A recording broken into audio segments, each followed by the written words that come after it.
Hello hello guys, welcome back to another video. और अभी अभी इस टॉपिक पे वीडियो रिकॉर्ड करी थी, लेकिन वो रिकॉर्ड ही नहीं हुई क्योंकि दूसरे ऐप पे कर रहा था मैं, लेकिन अब सिंपल फ़ोन की कैमरा पे कर रहा हूँ, तो वापस रिकॉर्ड करनी पड़ रही है। तो आज के टॉपिक में मैं आपको अपनी जर्नी बताऊंगा, कैसे मैं फेज़ ज़ीरो से फेज़ वन की तरफ गया अपनी बॉडी को ट्रांसफॉर्म करके, और मैंने क्या क्या स्टेप फॉलो करे वो बताऊंगा, और क्या क्या गलतियां करी जिससे और अच्छे रिजल्ट आ सकते थे लेकिन मैं नहीं आए, तो वो भी बताऊंगा आपको। बने रहना इस वीडियो के एंड तक।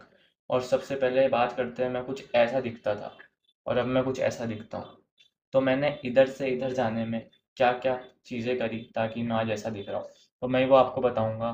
कुछ ऐसे पॉजिटिव पॉइंट्स, चलिए शुरू करते हैं। सबसे पहला है कंसिस्टेंसी। यार मैं हमेशा कंसिस्टेंट रहा हूँ।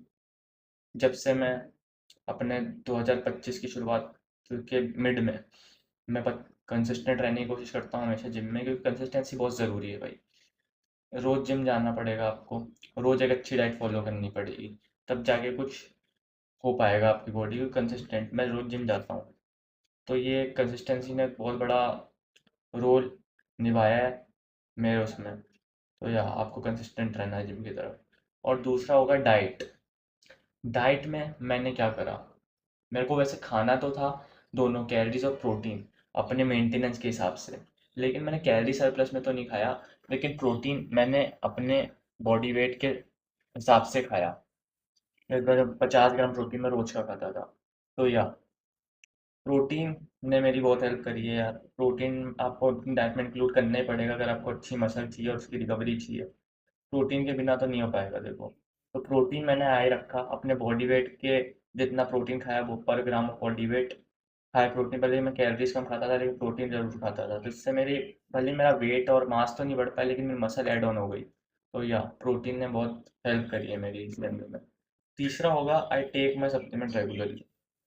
मैं अपने सप्लीमेंट को हमेशा कंज्यूम करता था, जैसे कोई क्रिएटिन हो गया, प्रोटीन हो गया, या अदर सप्लीमेंट्स हो गए। तो या मैं उनको डेली बेसिस पे कंज्यूम करता था, जिससे मेरे को रिजल्ट मिले। और आपको भी करने पड़ेंगे, क्योंकि अगर आप कभी लोगे कभी नहीं लोगे तो आप फिर वो गेंस एक्सपेक्ट मत करना जो आपको चाहिए और हो सकते थे। तो क्रिएटिन आपको डेली रहना है, प्रोटीन भी आपको हाई रखना है अपना, अपने बॉडी वेट के अनुसार, है ना। तो मैंने यही करा। और फिर जो मैं बोलूँगा मैंने चौथी चीज़ करी, वो थी कि मैं, है ना, फेलियर रेट करने लग गया जिम में। पहले मैं, है ना, फेलियर तक नहीं जाता था जिम में।